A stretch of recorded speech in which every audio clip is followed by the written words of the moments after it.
Bom dia, irmãos. A graça e a paz do nosso Senhor Jesus Cristo seja sobre a vida de cada um. Nós começamos agora a nossa devocional no livro do profeta Daniel. Nós vamos orar, pedindo a Deus que nos abençoe e que fale ao nosso coração, que nos ensine da parte do Senhor, que nos ajude com as circunstâncias que nós precisamos observar na devocional dessa manhã, ok? Vamos orar. Amado Deus Santo e Poderoso, nós te louvamos e te agradecemos, te bendizemos por esta manhã e pedimos a ti, ó Deus, que fale ao nosso coração, que nos ensine de tua parte. É no nome de Jesus que nós oramos. Amém. Bom dia, Dona Francisca. Deus abençoe a senhora, viu? E os demais irmãos também que estão chegando. Hoje a nossa devocional, nós continuaremos ainda no capítulo 9 de Daniel. Só que eu quero ler uma parte que é uma das questões importantes também. Como nós falamos, Daniel, ele faz uma oração de confissão de pecados. É uma oração representativa, porque ele ora pelo povo todo, pelas pessoas de sua época e pelas pessoas anteriores à sua época. E porque é uma extensão, né? Ele entende que o pecado das pessoas anteriores à sua época e da sua época, o que fez com que eles fossem para o exílio e estavam tendo o tipo de vida que eles tinham por conta disso. Então, ele confessa o pecado, né? Ele confessa o pecado dele, do povo e dos reis, dos antigos. Aí ele fala o seguinte: nessa confissão de pecado tem uma questão aqui que é muito importante e que é o que eu quero compartilhar com os irmãos. No verso de número 9, ele fala assim: ao Senhor nosso Deus pertence a misericórdia e o perdão, pois nos temos rebelado contra ele, e não obedecemos à voz do Senhor nosso Deus, para andarmos nas suas leis, que nos deu por intermédio dos seus servos, os profetas. Sim, todo o Israel transgrediu a tua lei, desviando-se para não obedecer à tua voz. Por isso, as maldições e as imprecações que estão escritas na lei de Moisés, servo de Deus, se derramaram sobre nós, porque temos pecado contra ti.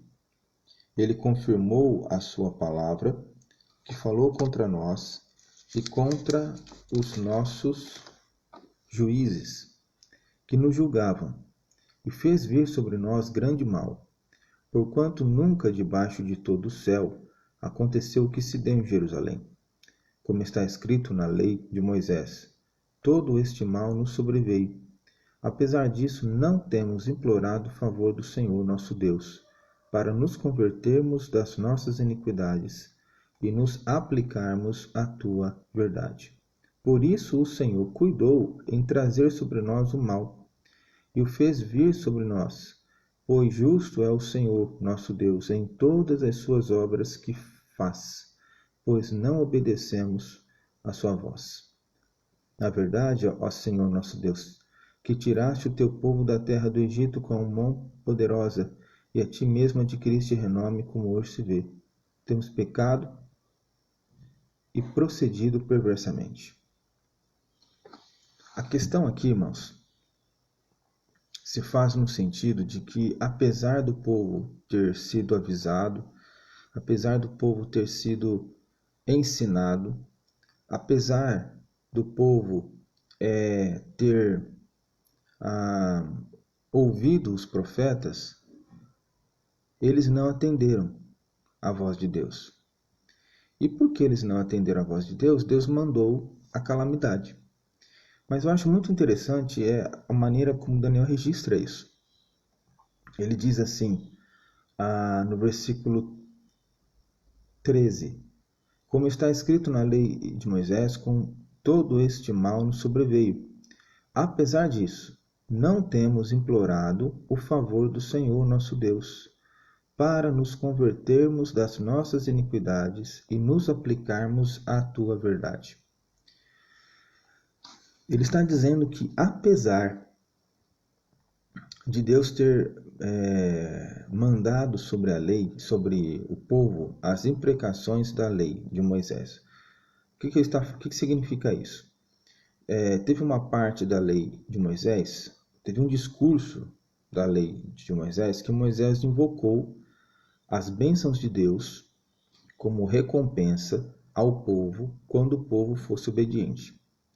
De igual maneira, ele invocava as maldições da lei de Deus quando o povo fosse desobediente. E é disso que ele está dizendo. Então, como eles foram desobedientes, ele entende que tudo que eles estavam vivendo era em decorrência das maldições da lei, né? É justamente o que ele fala aqui,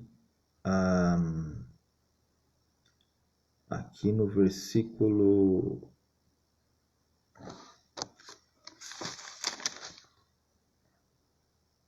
12.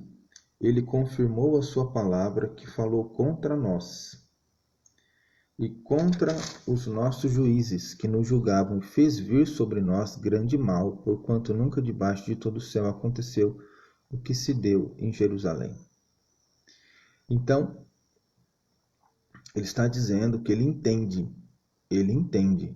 que o que estava acontecendo com eles eram as maldições da lei que Moisés havia invocado quando eles desobedecessem. Contudo, ele ainda reconhece que o povo não estava implorando o favor de Deus. E aqui é que fica a nossa meditação. Deus, ele nos avisa pela sua palavra. Em termos de julgamento, o Senhor nunca faz nada sem avisar, sem dar a conhecer. Em termos de julgamento, o Senhor nunca faz nada sem que nós saibamos o que pode acontecer caso não se mude de caminho, caso não se arrependa, caso permaneça num caminho errado. A Bíblia, ela nos alerta, mas ela nos alerta com um tempo enorme antes de Deus agir. Deus agir com julgamento. Então, no primeiro momento, não se tem desculpa. Eu não sabia que eu ia passar por isso. Sabia porque a Bíblia avisa. Agora, tem uma outra questão também. Me parece que nós, seres humanos caídos, só enxergamos as coisas verdadeiramente quando a situação se torna extremamente dura. Quando as consequências dos nossos pecados nos alcançam e quando Deus permite que a situação seja extremamente difícil. Porque todo homem, nas situações difíceis da vida, se volta para Deus. Todo homem, nas situações difíceis da vida, busca a graça de Deus. Antes disso, não. E ele está dizendo que, apesar de tudo que eles estavam vivendo, o povo ainda não estava implorando o favor de Deus. O que ele está falando assim é que as circunstâncias que eles viviam ali devia fazer com que o povo parasse de pecar e verdadeiramente implorasse para que Deus sarasse a terra deles, que Deus ouvisse a voz deles e que Deus falasse ao coração deles. E não estava vendo isso. É verdade, irmãos, que é o seguinte: quanto mais distante nós nos fazemos de Deus, mais o nosso coração endurece. e mais insensíveis à voz de Deus nós nos tornamos. Então, a comunhão com Deus é uma ferramenta extremamente necessária à proximidade com Deus, à sensibilidade à palavra dele, ao conhecimento de Deus e, consequentemente, ao nosso próprio. Porque quanto mais nós conhecemos a Deus, mais nós conhecemos a nós mesmos. Quanto mais nós percebemos a grandeza de Deus e a grandeza da sua palavra, mais nós percebemos o quanto estamos longe dele, o quanto precisamos dele, o quanto precisamos da sua graça, o quanto precisamos do seu amor. Então a comunhão com Deus é uma coisa que deve ter um começo, mas nunca, jamais deve ser interrompida. A comunhão com Deus não pode ser interrompida. Porque se nós, seres humanos, interrompemos a comunhão com Deus, nós nos tornamos cada vez mais duros à voz do Senhor. E aí Deus às vezes deixa certas coisas acontecerem sobre nós, mas apesar daquelas coisas, o nosso coração ainda se endurece. Só por um ato divino, para que o coração possa verdadeiramente se abrir e entender o caminho do Senhor. Então, qual é o remédio, vamos dizer assim, que pode fazer com que nós não percamos a sensibilidade para com a voz de Deus e para que nós possamos estar atentos ao seu ensino, à sua repreensão, à sua correção, quando ela for derramada sobre nós? Comunhão com Deus. Comunhão com Deus é a única maneira de ser sensível à voz de Deus, de ser sensível à palavra, de entendermos os caminhos do Senhor, de entendermos quando somos corrigidos e quando o nosso caminho está errante. Sem a comunhão com Deus, não tem conversa. Então nós precisamos nos voltar para o Senhor a cada dia, sem interrupção. Vamos orar? Pai amado, Deus querido, eu me coloco diante de Ti. E eu peço a Ti, ó Deus, que abençoe meus irmãos. Que fale ao coração de cada um. Que renove, ó Deus, o nosso entendimento. E que nos dê sensibilidade à Tua palavra. Faz, ó Pai, que nós possamos verdadeiramente buscarmos a Ti e enchermos-nos do Teu Espírito, enchermos-nos da Tua palavra, para termos sensibilidade à Tua voz, para ouvirmos a Tua disciplina, para atendermos a Tua disciplina, é o que eu Te peço. Abençoe a cada um, abençoe os meus irmãos e guarda-nos, ó Pai. Em nome de Jesus nós oramos. Amém. Dona Francisca, que Deus abençoe a senhora. Tenha um bom dia, viu? E que Deus abençoe também a nossa igreja,